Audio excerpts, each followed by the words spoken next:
Ja, und der Kreis schließt sich jetzt mit einem letzten Beitrag. Auch nochmal in besonderem Maße in Bezug auf die Ausstellung eigentlich, digitale Neukonstruktion künstlerischer Identität. Damit wirklich schließen wir jetzt mal den Kreis, die Verbindung zur Ausstellung. Und Magdalena Kröner wird uns erläutern, womit wir es da zu tun haben, wenn wir uns auf das Feld der Identität und Avatare eigentlich auch begeben. Magdalena Kröner ist Kunstwissenschaftlerin und Medientheoretikerin. Sie lebt und arbeitet als freie Autorin, Essayistin, Kunstkritikerin in Düsseldorf und den USA. Veröffentlichungen unter anderem in Frankfurter Allgemeine Quarterly und Frankfurter Allgemeine Zeitung, Fries, Kunstform International, Monopol, Süddeutsche Zeitung, taz und Die Zeit. Als Gastherausgeberin konzipierte, editierte und verfasste sie 3 Bände für das deutsche Periodikum Kunstform International, unter anderem also die Erfindung der Zukunft, Kunstszene Shanghai, New York nach 9/11, Kunstszene New York und digital, virtuell, posthuman, neue Körper in der Kunst. Sie befasst sich seit ein paar Jahren verstärkt mit Aspekten der Ästhetik, Semantik und Ethik des digitalen Wandels in unserer Gesellschaft und beobachtet vor diesem Hintergrund insbesondere künstlerische Positionen. Und damit kommen wir hier wirklich zu einem wunderbaren quasi auch Schluss, um wirklich auch nochmal das Feld vielleicht auch nochmal zu eröffnen im späteren Gespräch für die Ausstellung. Magdalena, dann bitte ich dich auf die Bühne.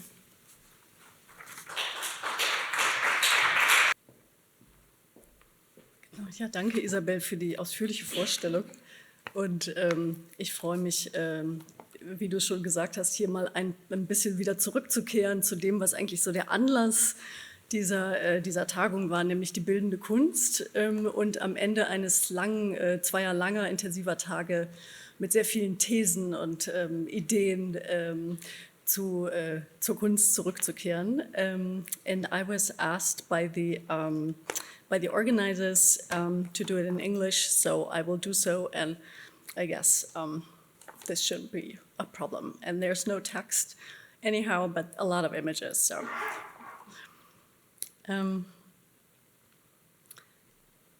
In this lecture, I want to introduce and discuss new modes of constructing virtual and in real life artistic identity, as they're increasingly expressed by artists incorporating technologies such as computer-generated imagery, virtual reality, 3D animation, and augmented reality. These novel technologies have become mainstream the past couple of years. They enable a flexible design of digital body surfaces and thus new forms of identity, representation, and novel merges of ethnicity, sex, and gender. A large part of the artistic practices that I will discuss here were informed, even subconsciously, as many of the artists featured in this lecture were born much later than that, by, we've heard it before, Donna Haraway's ironic introduction of the cyborg category to the feminist and artistic discourse in 1984 when she published the Cyborg Manifesto. To open, I'd like to show a work by Polish 3D artist duo Pussy Crew. This is a still from a video for the Iranian-Dutch artist Sevdalisa, an image that resonates with what Haraway imagined. She stated, quote, "A cyborg is a cybernetic organism, a hybrid of machine and organism, a creature of social reality, as well as a creature of fiction." In her text, she predicted something that slowly trickles into the public's mind 35 years after she imagined it, and the artists are the first ones to fully embody it in their practice. And also, there was something that I found very relevant and urgent in some of the presentations that we've heard so far, especially in Rito's and Elisabeth's statements yesterday. So what I want to look at is some of the biases and predicaments of that development. So yesterday we talked about what Haraway phrases as, quote, "Technology is not neutral. We're inside of what we make and it's inside of us. We're living in a world of connections and it matters which ones get made and unmade." With her technopolitical feminist writings until today, Haraway thwarts the attempt to define objects, bodies or meanings, and establishes a practice of endless and continuously to be defined production of knowledge that resonates with and is mirrored by young contemporary artists. The ambivalent and heterogeneous have always been an essential part of body-oriented practices. What's new to the current discourse are aspects of digitality, artificiality, the simulated and the hybrid.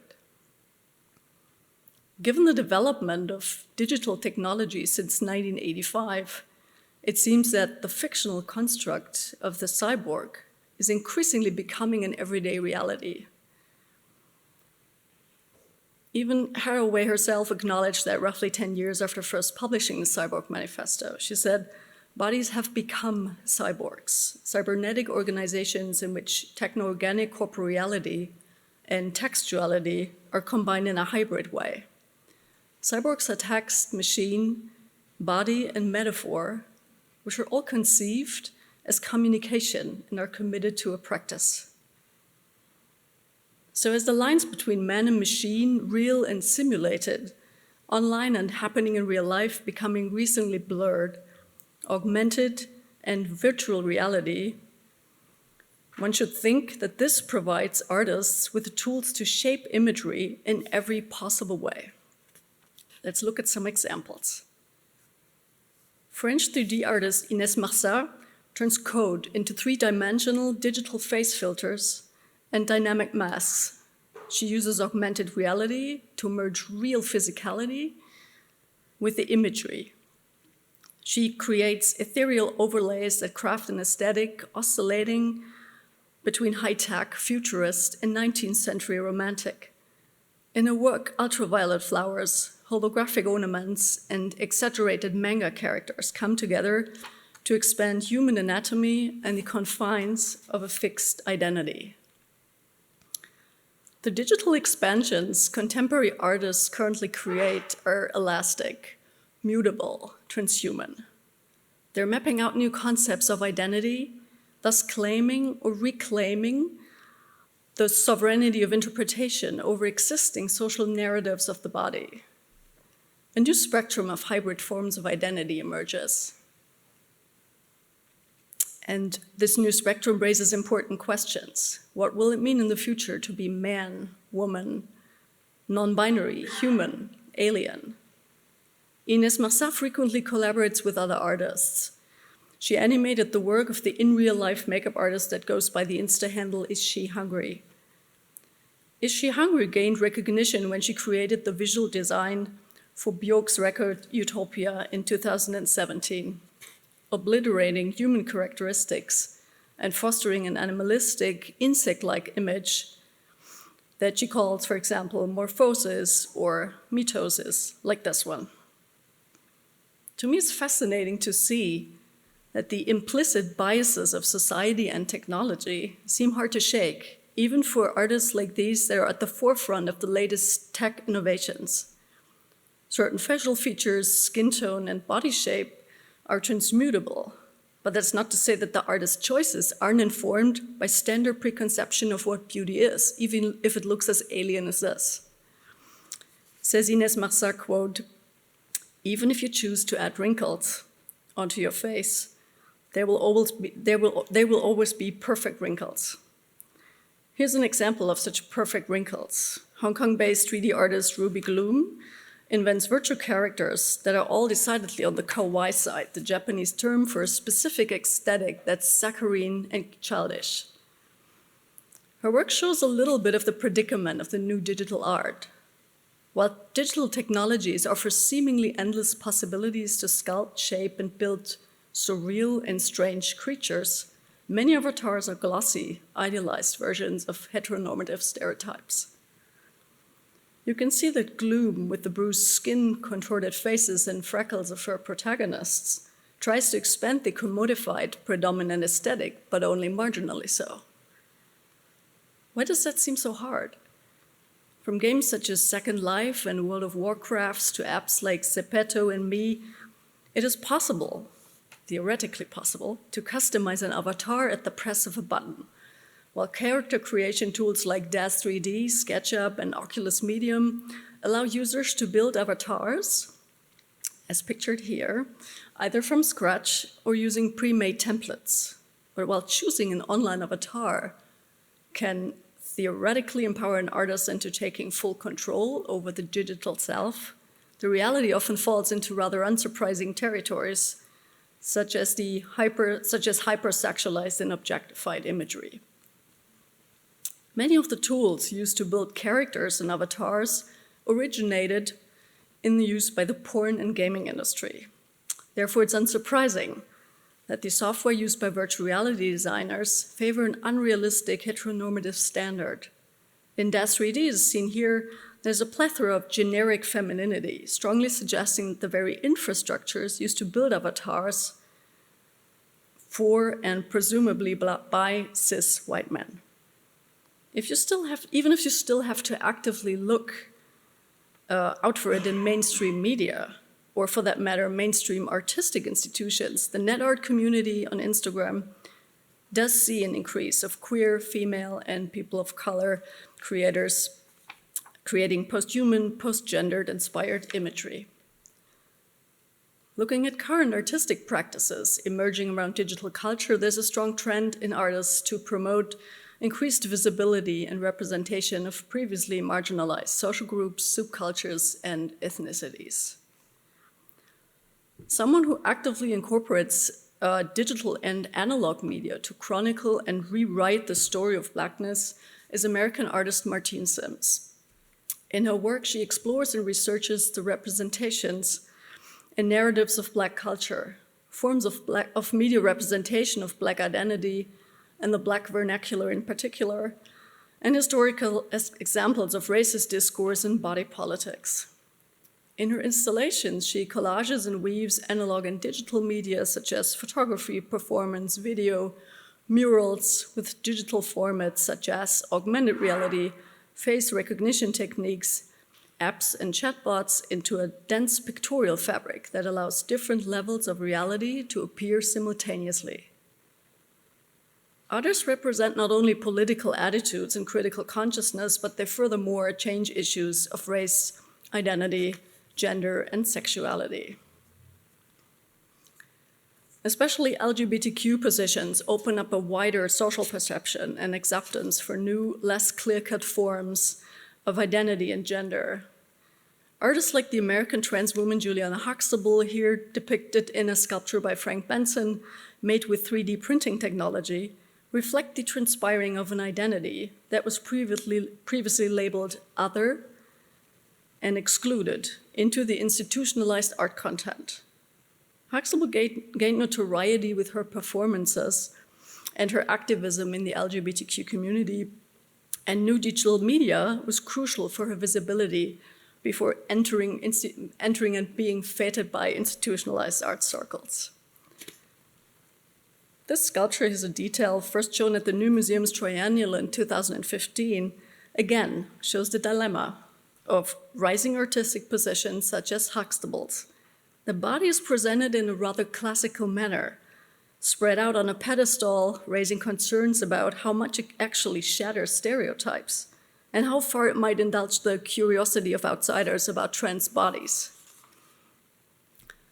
With what we've seen so far, the built-in biases of digital technology and media allow for a slow and conflicted but steadily paving the long contested way for an increased visibility of cultural differentiation. Now let's look at some artistic examples explicitly addressing the technological aspect Donna Haraway stressed. The duo Pussy Crew that we've mentioned before has become famous for creating an androgynous and distinctly futurist liquid universe. They state, quote, "We like to play around with masculine and feminine energy and how they blend and shift. We love the creative mashup of fluid bodies, sensual technology, and biologically enhanced nature."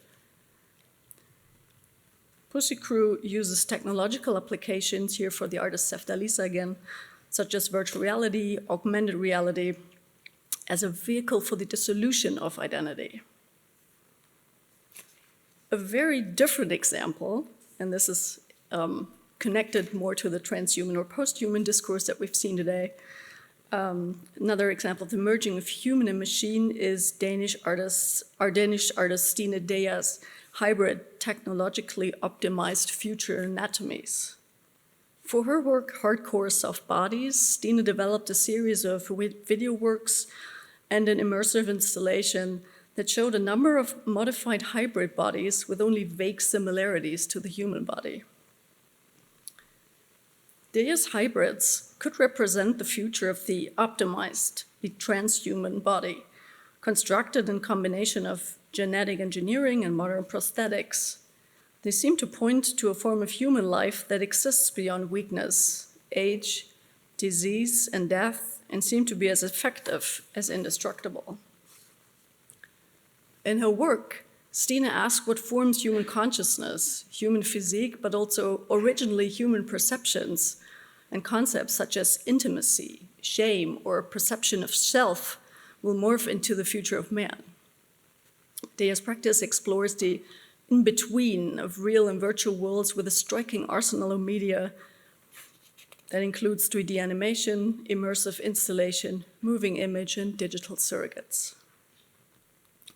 In her work Foreigner, she introduces a surprising element of self-reflection to the depiction of transhumanist technology. We see a cyborg avatar, protagonist singing an 80s pop song from the band Foreigner to himself in front of a mirror in a lab where he was supposedly built, just like any other self-conscious teenager. In Dea's simulated spaces, uncanny avatars hinge between what's strange and familiar, seducing us not only with quite real scenarios informed equally by the artist's simultaneous fascination and revulsion with our hyper-commercialized contemporary culture. In works like these, we see a new merger of science fiction and art, evoking visually compelling artistic worlds that previously had little to do with each other. Let's look at this history a little.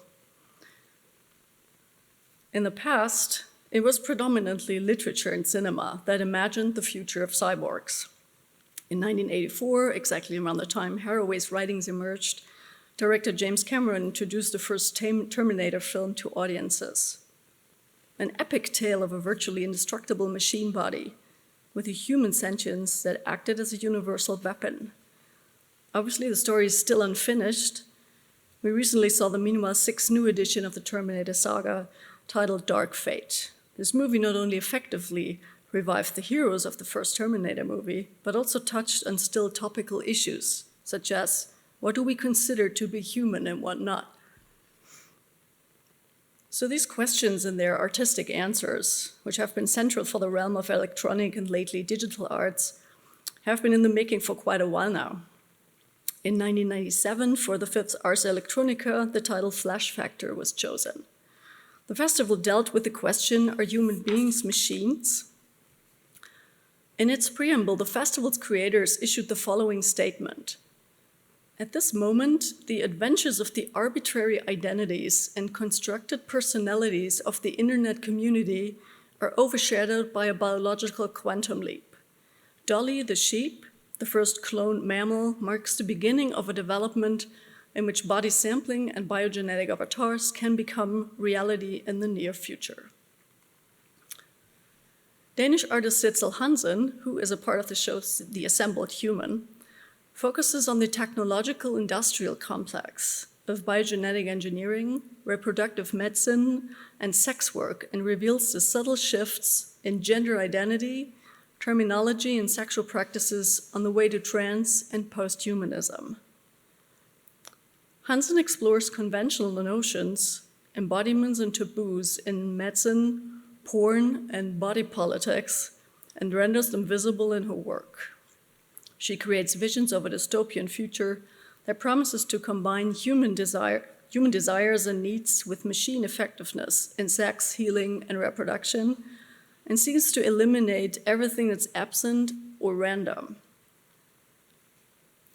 While Marshall McLuhan feared the disappearance of the body in the modern data streams of the 1960s, and Jean-François Lyotard in the 1980s reasoned in a very contemporary way whether thinking without the body was possible, it presently seems as if the body and its countless digital new interpretations are as present as never before. we'll see an influx of novel hybrid images, such as this one by the artist Nicole Ruggiero, that add new dimension to the Pygmalion theme that we've heard about before, and reinterprets it for the age of digitality. In this arena of artistic and personal expression, however, conflicted potential arises. If we acknowledge the constructed and potentially manipulative nature of every image, and at the same time abandon any claim to what has hitherto been considered natural or normal, real even, it becomes possible to really occupy new territory and to develop not only a new aesthetic, but possibly a new social fabric altogether. Increasingly detached from previous connections to gender, physical location, and biological categorization, artists are increasingly inventing and exposing themselves online, and in that regard, digital technologies are a means to many ends. I want to close my remarks with a quote by Donna Haraway. "The machine is not an it to be animated, worshipped, and dominated. The machine is us, our processes, an aspect of our embodiment. We can be responsible for machines. They do not dominate or threaten us. We are responsible for boundaries. We are they." Thank you so much.